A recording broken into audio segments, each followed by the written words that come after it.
Hello everyone, my name is William Amzalag and I want to welcome you to our 9th episode of Jeunesse Longevity TV. Jeunesse, we are redefining youth.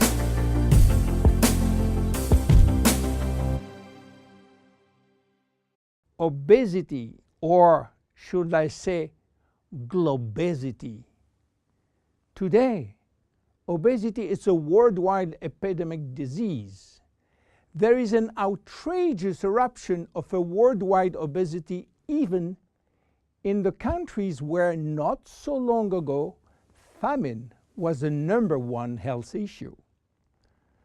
The fatness of the world is changing rapidly, and this is very disturbing because it's going out of proportion and nobody can get any control of this new epidemic.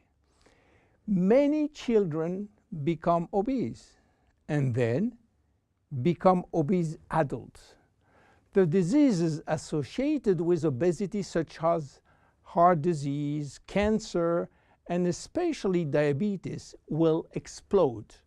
That will mean a lot of sick people all over the world. The cost in terms of death, diseases, and money spending is just astronomical. Think about today, there is in the world about 3 billion people overweight and 800 million real obese. The cost of obesity in the United States is about 150 billion per year, which is 10% of the total US medical cost. So what is the difference between overweight and obese? Overweight means that you gain only few kilos above standard, from 1 to 15 kilos for adults. Above this threshold, you're considered as obese.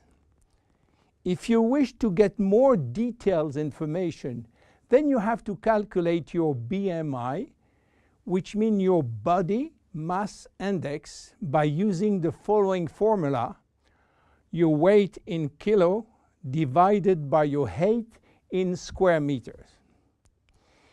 If your BMI shows score under 18.5 per square meter, it means that you need to gain weight. You are underweight. If it is between 18.5 and 25, you are in normal standard. Between 25 and 30, you are overweight, and above 30, you are qualified for obesity. Note that BMI is a standard tool which do not apply in extremes like very tall people or very small people, and also should be adapted to children. Why people become obese? It is very simple in theory, but become more complicated when we reach fat metabolism. We are gaining weight or fat when we eat more than we spend in terms of calorie, or when we spend less than we eat in terms of calorie. So how do we get energy? The body will get energy only from the food, knowing that 1 gram of carbohydrate will release 4 calories, same for proteins, but 1 gram of fat will release 9 calories. So all depend on how much you eat and what kind of food you eat. If the food is rich in fat or in protein or in sugars. Now, how do we spend energy? There are 3 ways to spend energy. The first one is what we call basal metabolism, which is the necessary energy required to get our body working and all our million of chemical reaction working and working properly. This requires approximately 1 calorie per kilo and per hour.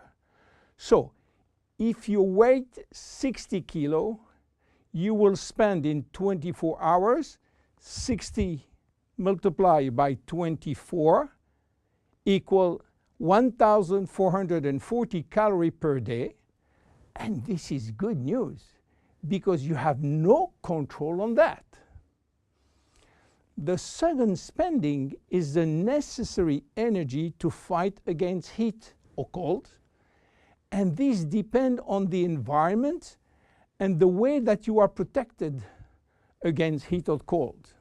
It is called thermogenesis.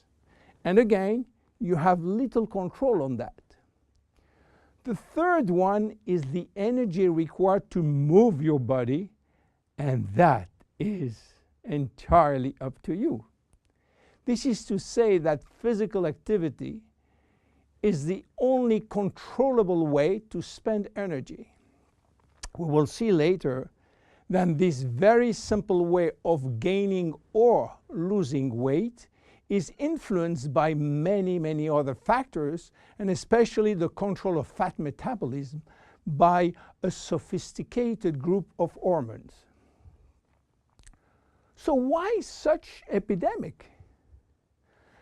To understand, we have to go back 20,000 years ago.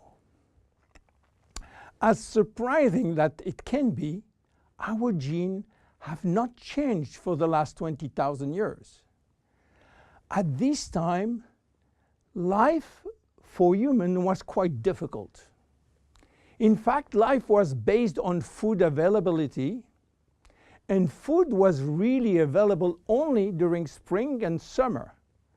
The rest of the time, no food, almost famine. Our genes has to adapt and to work in accordance with this alternance of abundance and famine, and they create a kind of energy storage.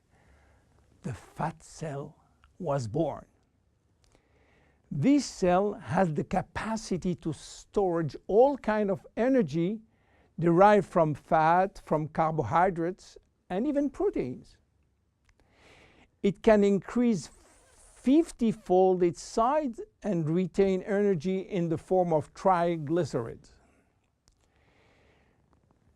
Because of uncertainty of food availability, our genes were oriented toward the saving mode, which means that every time we eat, all the energy coming from the food was oriented in the storage facility. What happened 20,000 years later? Our genes are still oriented towards saving mode, but there is no more famine. On the contrary, the new society offers an extreme abundance of food rich in calories, and that all over the year. And guess what happened? Everything is going first in storage. And once in storage, it is very difficult to get out. You understand now why it is very difficult today not to gain weight or fat. But there is another factor. 20,000 years ago, in order to bring food at home, men were hunting, fishing, or climbing trees to get fruits. And that was a huge energy spending mode.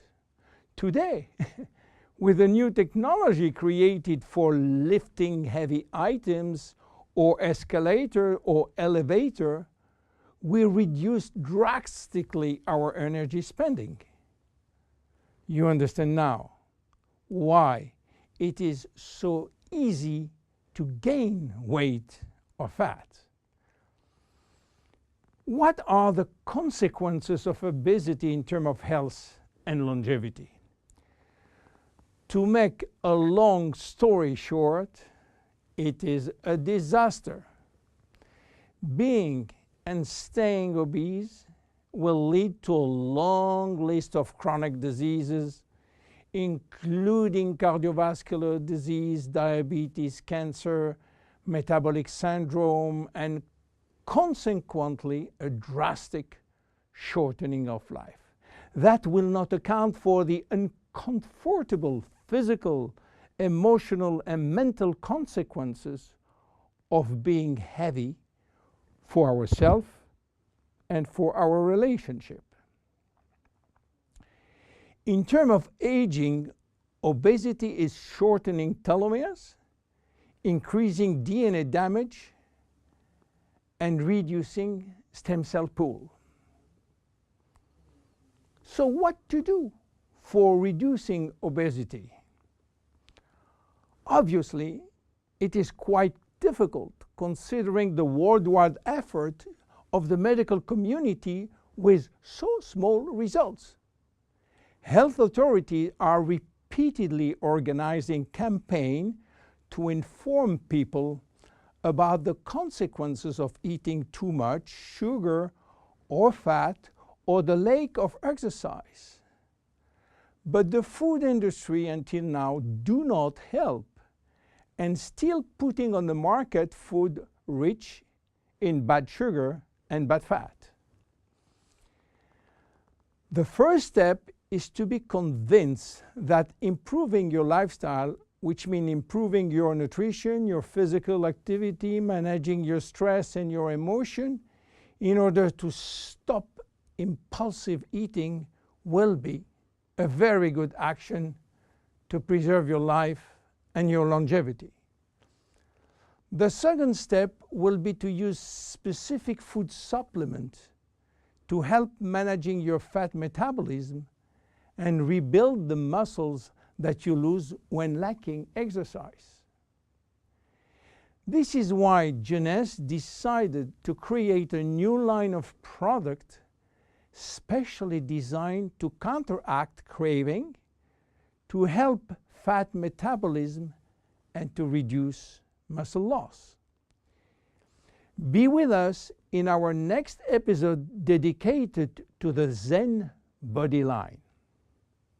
My name is William Amzalag, and I will see you on our next episode.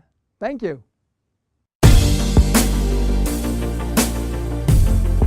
Jeunesse. We are redefining youth.